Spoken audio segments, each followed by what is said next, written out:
से हिंदू ही खतरे में है। आप तो राम को लेकर आए थे ना, जो राम को लाए हैं हम उनको लाएंगे और फिर राम को ही चूना लगाएंगे। राम भगवान नहीं थे, राम देवता थे, तो बाद में इन्होंने भगवान बना लिया। अब तो मोदी जी भी भगवान है, अब तो योगी जी भी भगवान है, और पता नहीं कितने भगवान और पैदा होंगे। भारतीय जनता पार्टी एक ऐसी पार्टी है जिसने भगवान राम को सबसे ज्यादा चूना भी लगाया और सबसे ज्यादा खौफ में मुब्तला करा। इनकी आंटी जो है अगर ये कह रही है कि हिंदुओं का मसला है, तो फिर तुम काहे को चिल्लाते हो हलक फाड़ फाड़ के 3 तलाक पे? मुसलमान का मसला है। फिर तुम काहे को चिल्लाते हो बकरा ईद पर? वो मुसलमान का मसला है। तुम काहे को मस्जिद पर चिल्लाते हो, हिजाब पर चिल्लाते हो? जिन लोगों ने घोटाले करे, बाबा का बुलडोजर जाके सबको तहस नहस कर कराया और तमाम उनके प्रॉपर्टी को नीलाम करके कुर्की करके सारा पैसा वापस लाके राम जी के चरणों में अर्पित करा जाए। भगवान राम का नाम लेके आप किसी इंसानियत का कत्ल कर रहे हैं। आप दलितों को मार रहे हैं, तब जय श्री राम के नारे लगा रहे हैं। आप दलितों को मंदिर में नहीं जाने दे रहे। तो ये सिर्फ ड्रामेबाजी। इन्होंने लूट के अड्डे बनाए थे कि इन्होंने एक भव्य इमारत बनाई थी जहां पर ये सिर्फ लूटना चाहते थे, ताकि ये एमएलए खरीद लें, एमपी खरीद लें, सरकारें गिरा दे, सरकारें बना ले। सिर्फ मदरसे इतने भव्य नहीं बनाए जाते। दारुल देवन अपने बिहाफ पर चलता, चंदे के बिहाफ पर नहीं चलता। न वो सरकार से मदद लेता। मुसलमान मुजरिम नहीं होता तब भी उसका मकान तोड़ रहे हैं। सिर्फ मुसलमान का नाम आ जाता है, मकान बुलडोज हो जाता है, उसका एनकाउंटर हो जाता है, पूरा खानदान को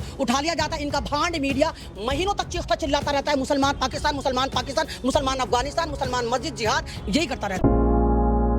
दोस्तों नमस्कार, मेरा नाम है अरुण और आप देख रहे हैं टाइम्स एक्सप्रेस। फिलहाल मेरे साथ जो है अहमद रिजवी है, सोशल एक्टिविस्ट है, इनसे बातचीत करेंगे। राम मंदिर में जिस तरह की लूट सामने आई है उसको लेकर पूरे देश भर में जो है बवाल मचा हुआ है। आपको बता दें समाजवादी पार्टी की तरफ से राम गोपाल ने आरोप लगाया कि 20,000 करोड़ तक का घोटाला हो सकता है। साथ ही साथ आज जो एक बड़ा मामला निकल के ये सामने आ गया है कि बद्रीनाथ केदारनाथ में भी घोटाला सामने आ गया, वहां पे भी जांच के आदेश दे दिए गए हैं।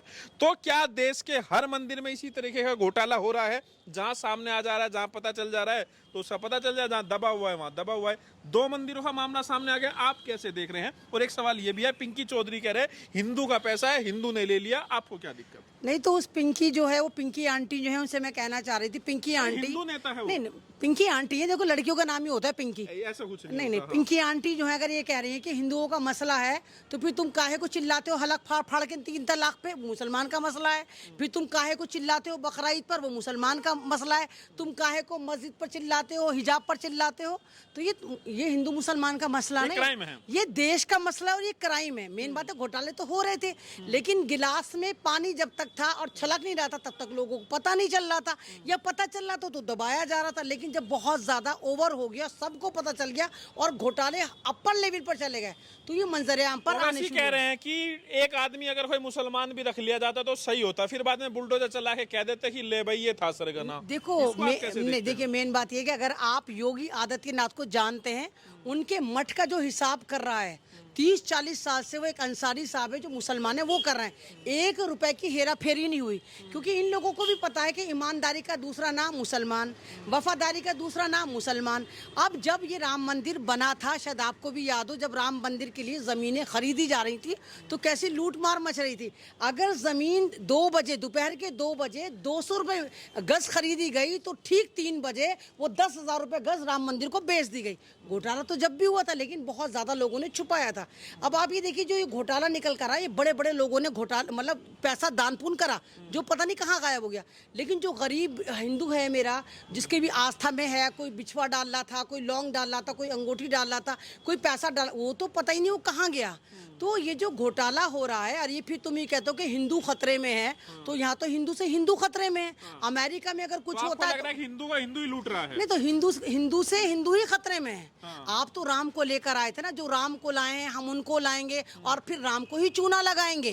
तो ये तो राम सीधा, तुमने तो राम को चूना लगा दिया ना। तो तुमने दिखाया कि तुमने जो सिर्फ राम का एजेंडा सिर्फ तुमने इस्तेमाल करा है, और राम ने तो एक पैसे के लिए, एक सियासत के लिए, एक बादशाहत के लिए उसको मतलब लात मार के उन्होंने बनवास काटा था। आपको लगता है कि बनवास काट रहे हैं? अपना घर छोड़ दिया, बनवास ही तो काट नहीं, मोदी जी बनवास नहीं काट रहे। मोदी जी तो सुबह शाम नहीं, तो घर परिवार छोड़ने के बाद, घर परिवार छोड़ने के बाद बंदा सन्यासी बनता है, प्रधानमंत्री नहीं बनता है। बंदा जो है रोजाना कपड़े नहीं बदलता। बंदा जो है हर मुल्क में जाकर अपने खानदान नहीं कुवैत में जाते तो हमारे आबा अजदाद यहाँ पैदा हुए थे, रामपुर में जाते तो हमारे आबा अजदाद यहाँ पैदा हुए थे, कानपुर में जाते तो हमारे आबा अजदाद यहाँ पैदा हुए थे। हम मुसलमान के साथ ईद मनाते थे, बकरा ईद मनाते थे, है ना। तो ये अब ये बताइए, राम मंदिर में आपको क्या लग रहा है, कितना बड़ा घोटाला है ये? नहीं, घोटाला तो 1 रुपए का भी हो, बेमानी बेमानी है। आपने राम के साथ धोखा कैसे करा? ये तो राम के साथ धोखा करा। और उन लोगों के साथ धोखा करा जो आस्था का मामला रखते हैं। इसमें तो सब लोगों को बोलना चाहिए कि भाई ये तो भगवान राम अगर इन लोगों के हैं, भारत के, तो पूरे हिंदुस्तान के हैं वो। आप भी मानते हैं? नहीं, क्यों नहीं मानते हम? हमने कब कहा कि हम कभी हमारी वीडियो में देखा या कभी किसी मुसलमान को तुमने देखा कि उन्होंने राम को गाली दी हो, लक्ष्मण को गाली दी हो, हनुमान के? नहीं, राम भगवान नहीं थे, राम देवता थे, तो बाद में इन्होंने भगवान बना लिया। अब तो मोदी जी भी भगवान है, अब तो योगी जी भी भगवान है, और पता नहीं कितने भगवान और पैदा होंगे। राम असल में अगर आप हिंदू मैथोलॉजी पढ़ें तो राम एक देवता का नाम है, भगवान का नाम नहीं है। लेकिन आपने देवता को चूना लगा दिया। नहीं, राम लक्ष्मण कैसी बातें करो, एक बादशाह थे वो, राम का सिंहासन था, राम की एक पूरी की पूरी एक बादशाह थी, तभी तो उन्होंने वनवास काटा। तो भगवान थोड़ी थे, वो तो देवता बने बाद में। इसमें बवालियों की हकीकत है। और बाद में जब उनकी जो एक जीवन शैली बहुत अच्छी थी, तो बाद में उन्होंने इनको भगवान बना दिया। अब भगवान बनाने के बाद भारतीय जनता पार्टी एक ऐसी पार्टी है जिसने भगवान राम को सबसे ज्यादा चूना भी लगाया और सबसे ज्यादा खौफ में मुब्तला करा।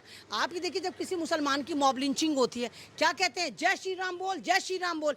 यानी कि भगवान राम, एक तरफ तो भगवान कह रहे हैं, ऊपर से भगवान राम का नाम लेके आप किसी इंसानियत का कत्ल कर रहे हैं। आप दलितों को मार रहे हैं, तब जय श्री राम के नारे लगा रहे हैं। आप दलितों को मंदिर में नहीं जाने दे रहे। तो ये सिर्फ ड्रामेबाजी। इन्होंने लूट के अड्डे बनाए थे कि इन्होंने एक भव्य इमारत बनाई थी जहां पर ये सिर्फ लूटना चाहते थे, ताकि ये एमएलए खरीद लें, एमपी खरीद लें, सरकारें गिरा दें, सरकारें बना लें। सिर्फ ट्रस्ट का पैसा है वो, सरकार बनाने गिराने के लिए थोड़ी ना है, ट्रस्ट का पैसा नहीं तो है। ट्रस्ट का पैसा है कि अगर पैसा है तो फिर घोटाले पे काहे को तुम छातियां पीट रहे हो? ट्रस्ट का पैसा किसी ने भी खा लिया। ये पैसा कमाया क्यों जा रहा है? इसका इस्तेमाल कहाँ हो रहा है? क्या देश की प्रगति के लिए हो रहा है? क्या युवाओं के लिए हो रहा है? क्या अस्पताल बनना है? क्या कॉलेजेस बनना है? क्या हो रहा है? हिंदुओं के लिए होगा और मंदिर के लिए नहीं तो अस्पताल में अमन रिजवी थोड़ी जाकर इलाज कराएगी। देश के 80% लोग हैं यहाँ पर, कहाँ से लेकर आते हो उतना ज्ञान? अगर भारत की आबादी 140 करोड़ है। नहीं, जो मंदिर का जो ट्रस्ट का पैसा है वो मंदिर के निर्माण के लिए, आगे देखभाल के लिए, मतलब मंदिर मंदिर अगर बन गया, उसमें अरबों खरबों का पैसा आ रहा, तो क्या है, कितना निर्माण करोगे उसमें, कितनी देख रेख करोगे? और अगर देख रेख हो रही थी तो फिर ये कहा जा रहा है कि जांच मदरसों की भी होगी। नहीं तो जांच मदरसों की तो तुम कर ही रहे हो। मदरसों की जांच के नाम पे तुम मदरसों को तोड़ रहे हो। मदरसों में माफ करो, चंदा नहीं आता। मदरसे में तो गुजारा ही बहुत मुश्किल से होता है।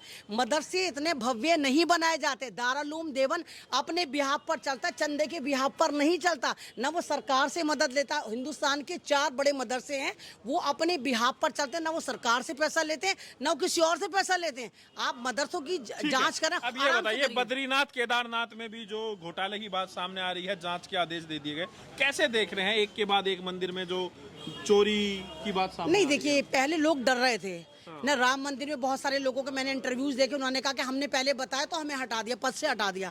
अब लोगों के हौसले बुलंद हो गए जब उन्होंने देखा कि राम के नाम पे घोटाला जो है वो एक पब्लिक हो गया, एक वायरल हो गया। अब हल्के हल्के मंदिर निकल कर आ रहे हैं। अभी ये तो शुरुआत है, अभी तुम देखते जाओ कि आगे आगे होता क्या। बहुत सारे बड़े बड़े मंदिर ऐसे निकल कर आएंगे जहां पर ये घोटाले हो रहे हैं। हर मंदिर में घोटाला हो रहा है? हर मंदिर में नहीं, हर भव्य मंदिर में। जहां पर कर रहा है?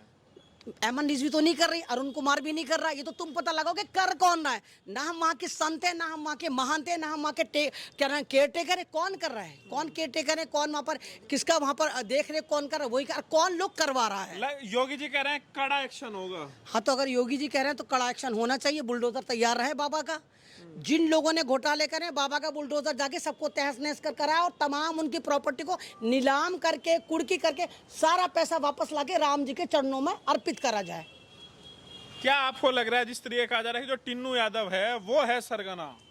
नहीं, टिन्नू हो, मिन्नू हो, ये सारे ऐसी सरगने होते हैं। मेन ये छोटी मछलियां होती हैं। छोटी मछलियों को फंसाया जाता है, क्योंकि ये जो खेल है, जब अगर अरबों खरबों का खेल है तो टिन्नू मिन्नू इंकी पिंकी तो नहीं कर सकती। ये तो बड़े लेवल पर करा होगा।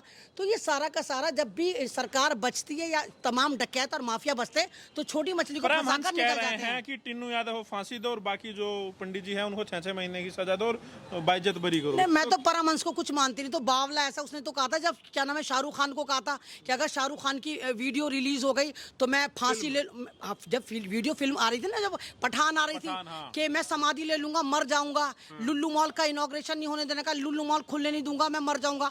अगर ये सही वक्त पे इसने अपने वाले बयान पर कायम रहता तो आज हम इसकी 6ठी बरसी बना रहे होते। 6 साल हो गए होते इसको मरे हुए। तो इसका तो इसकी बात का और गधे की लात का कोई भरोसा नहीं, क्योंकि ये जो बोलता है वो करता नहीं, जो करता है वो सोच के ही नहीं बोलता ये। तो इसकी तो कोई औकात है नहीं, क्योंकि अगर जब इसने कहा था कि शाहरुख खान की पठान मूवी अगर रिलीज हो गई तो मैं मर जाऊंगा, समाधि ले लूंगा। क्या है वो समाधि? छठी बरसी मना रहे होते, कितने लोगों को तेरे नाम के कितने मंदिर बन गए होते। पर अगर तू सच्चा होता है ना, ऐसी लुल्लू मॉल, अगर लखनऊ में आपको याद हो जब लुल्लू मॉल खुला था, इसने कहा था लुल्लू मॉल नहीं खुलने दूंगा, ये कर दूंगा, मुसलमानों को अगर खुला तो मैं परमहंस जो है समाधि लेके मर जाऊंगा। तो भैया जिनकी जबान की कोई औकात नहीं तो उनके अल्फाज की भी कोई औकात नहीं। राम मंदिर में घोटाला हुआ, दुख हुआ आपको? नहीं, दुख होना नहीं चाहिए भाई। देखिए हमारा कुरान कहता है कि तमाम धर्मों का एहतराम करो। हम हिंदुस्तान में रहते हैं और हमारा कुरान हमें टीच देता है कि हम हिब्बुल वतनी हमारे खून में है। अगर हम यहाँ पर जहाँ पर एक संविधान चलता है, संविधानिक मुल्क में रहते हैं, तो यहाँ पर चाहे राम मंदिर में घोटाला हो, चाहे मस्जिद में घोटाला हो, चाहे मदरसे में घोटाला हो या चर्च में घोटाला हो, तो हमें सबको आवाज़ उठानी चाहिए ताकि चोरों को, माफिया को, लुटेरों को, गुंडों को पकड़ के उनके घर को बुलडोज करा जाए। क्या लग रहा है जो बद्रीनाथ केदारनाथ में वो मामला, उसको कैसे देख रहे हो आप? देखिए बद्रीनाथ केदारनाथ बहुत बड़े मंदिर हैं, बहुत लोग वहाँ पर श्रद्धालु जाते हैं, अरबों खरबोपति जा के अपना जो पैसा है वहाँ जाकर अर्पित कर कर आते हैं। अगर वहाँ पर घोटाले हो रहे हैं तो देखिए इन घोटालों से फिर छोटे छोटे मंदिर वाले भी सीखेंगे कि जब बड़ी बड़ी मछलियाँ घोटाले कर रही हैं तो हम क्यों मंदिर घोटाले करें, हम क्यों ना करें।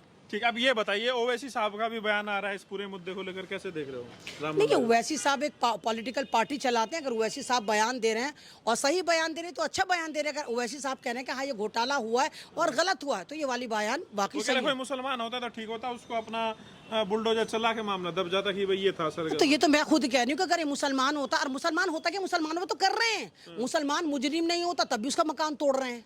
सिर्फ मुसलमान का नाम आ जाता, मकान बुलडोज हो जाता, उसका एनकाउंटर हो जाता, पूरा खानदान को उठा लिया जाता। इनका भांड मीडिया महीनों तक चीखता चिल्लाता रहता है मुसलमान पाकिस्तान, मुसलमान पाकिस्तान, मुसलमान अफगानिस्तान, मुसलमान मस्जिद, जिहाद, यही करता रहता है।